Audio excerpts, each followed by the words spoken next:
In this video, you'll learn how to identify the most practical setup for a solar hot water system based on the needs of the climate, building and the householders. In passive systems, also known as thermosiphon systems, the tank sits above the collectors. Colder water sinks into the collectors, whilst warmer water rises unassisted from the collectors into the tank.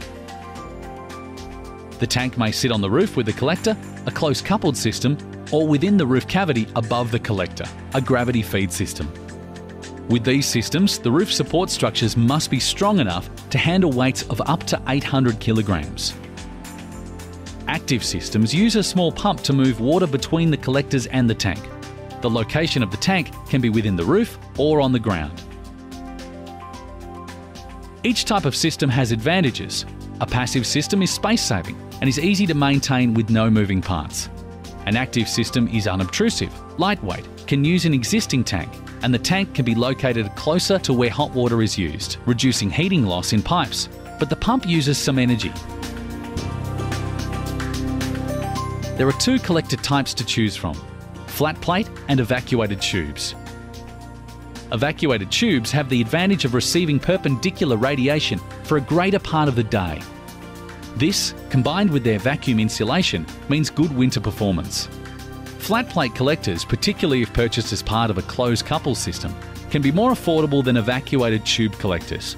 However, the prices of evacuated tubes has fallen in recent years.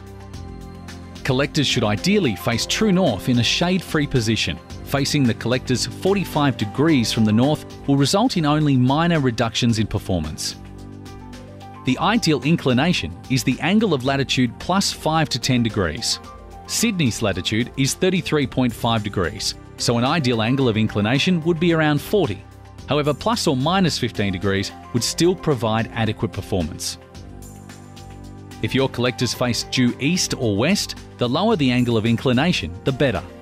However, to allow thermosiphon flow, you must always keep the angle above 10 degrees. For the correct sizing of your collectors and tank, consult manufacturer's guidelines to see what is best for the climate and household. In places with minor frosts, evacuated tubes may offer enough inbuilt protection. In climates with regular frosts, indirect or closed-loop systems are the most popular and reliable form of frost protection. Instead of water, an antifreeze fluid is heated in the collectors. The antifreeze passes heat onto the water via a heat exchanger. The antifreeze does not come into contact with the household water supply. Other frost protection methods are available, such as frost protection valves, temperature programmable pumps, and drainback systems. In an Australian summer, water in collectors can easily approach boiling point. This can cause excessive pressure buildup and can damage the lining of vitreous enamel tanks.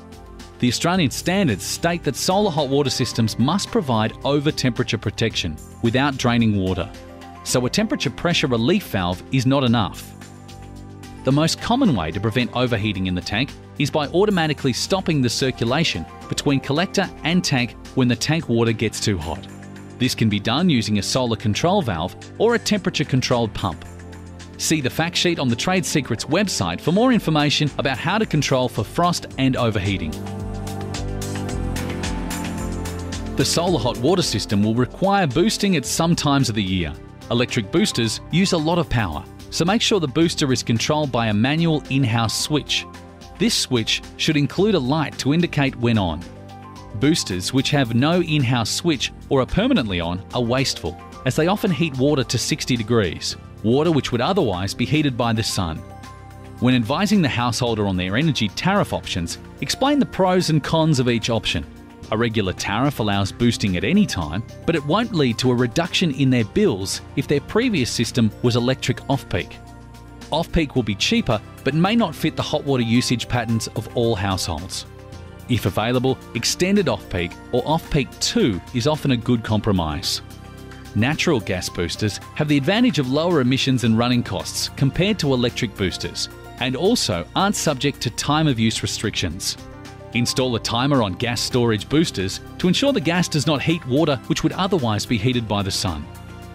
So, select the system for the climate and use appropriate temperature controls.